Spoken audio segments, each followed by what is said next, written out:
plus un zeste? C'est la très bonne question. Croisement naturel entre la mandarine et l'orange, la clémentine a vu le jour en Algérie grâce au frère Clément.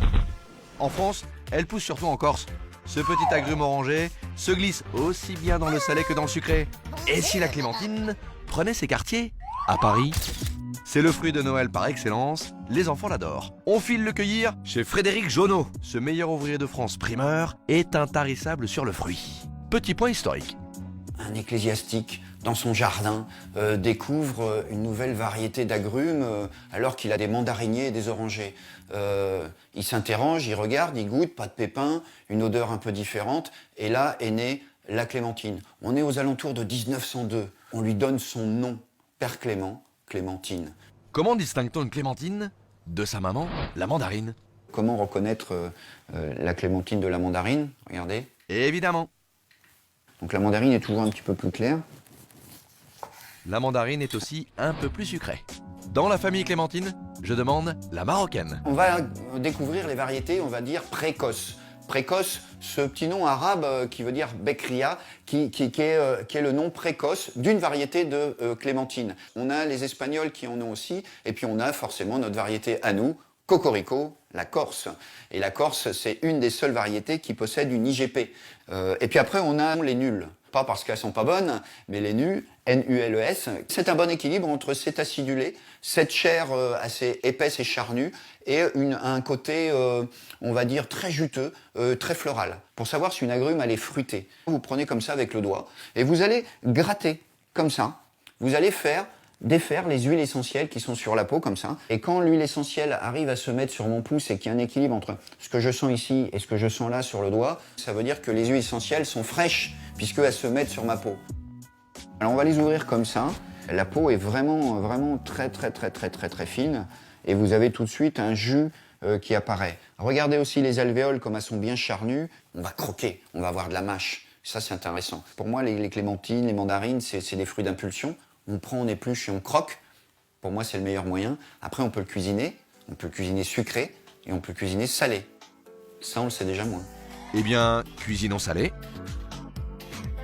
Donc, patate douce, clémentine, et on va appeler ça un tagine. Les dés de patates douces mijotent avec des échalotes dans un jus de clémentine.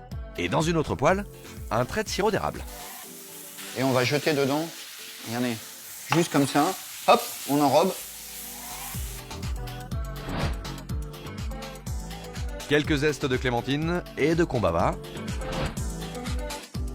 de la menthe, de l'huile d'olive. Voici un tagine 100% végétal. La patate douce suave est réveillée par d'éclatants quartiers de clémentine, encore tiède et tout juteux. Ce côté fondant de la pomme de terre douce qui s'éclate et la clémentine qui est chaude, ce côté sucré, on réveille l'essence. Donc mangez-la dans tous les sens, mais mangez la clémentine.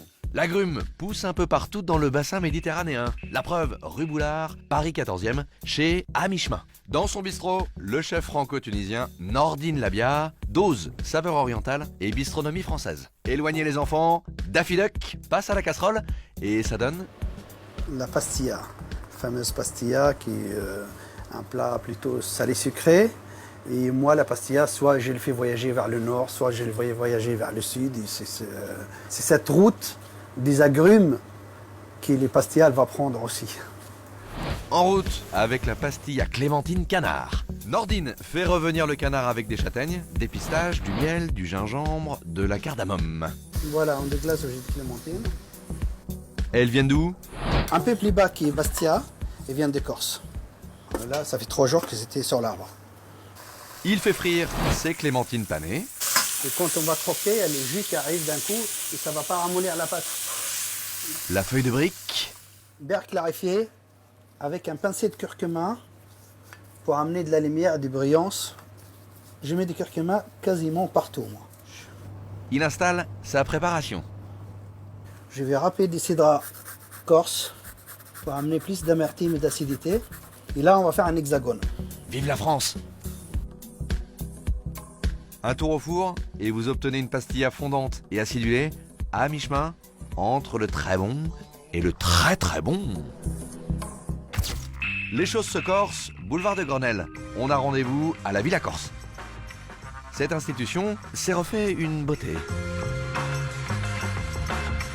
En cuisine, le chef Cyril Gozit travaille toute une série de produits débarqués de l'île. L'île est riche de produits merveilleux.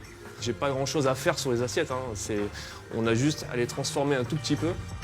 On connaît bien sûr la charcuterie, le fromage, le vin. Mais en ce moment, c'est la saison d'un fruit. La clémentine. Ça, c'est un très très beau produit. En fait, moi, je fais une déclinaison du produit. C'est-à-dire que j'utilise tout le produit, de la chair jusqu'à la peau. Et je l'associe avec le potiron. C'est l'accord de couleur, voilà, on reste dans l'automne. En piste, Allez, c'est parti. Là, on va démarrer par le crémeux clémentine. il faut du sucre, de la fécule de maïs, des zestes de clémentine. Et là, je vais rajouter le jus de clémentine et le jus de citron. Le chef met l'appareil au bain-marie jusqu'à obtenir une texture. Comme un sabayon. Après l'avoir monté au beurre et refroidi, il installe son crémeux en poche et passe au dressage. J'ai fait une demi-lune avec un sablé à base de canestrelle. C'est un biscuit typiquement corse. On va faire une sorte de petit jardin. Il dépose des morceaux de potiron confit dans un sirop vanillé, installe des segments rôtis au miel de châtaignier de Pierre Carli à Patrimoine. Quelques pousses et une fleur typique de l'île au parfum de curry, l'immortelle.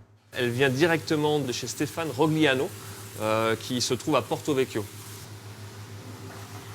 Un condiment à base de clémentine confite et d'immortelle.